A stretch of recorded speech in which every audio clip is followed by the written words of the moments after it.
Ito yung gerger, ang tinatawag ng gerger leaves. Yan guys, oh. Kumakain talaga kami ng fresh kasi marami sila dito sa farm. Yan guys. Ganito lang pala siya pag tinatanim pa lang.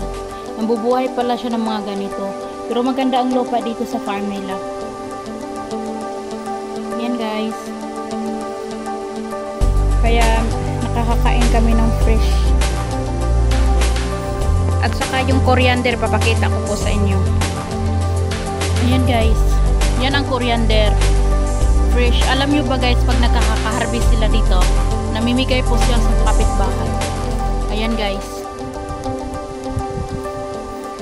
Pero mas maganda pag may mga ganitong mga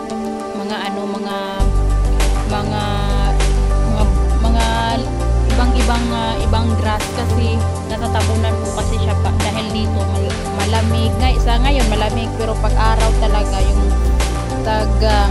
tinglam at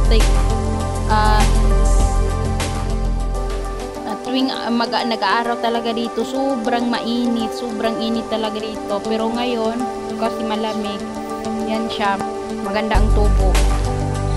Yan din siya, oh. Kaya nakakain sila ng fresh.